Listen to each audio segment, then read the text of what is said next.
राजराजेश्वरी देवी महिषासुरमर्दिनी मधुकैटभहन्त्री च रक्तबीजविनाशिनी धूम्राक्षदैत्यहन्त्री च भण्डासुरविनाशिनी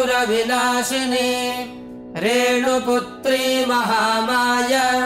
भ्रामरी भ्रमराम्बिका ज्वालामुखी भद्रकाली भगदा शत्रुनाशिनी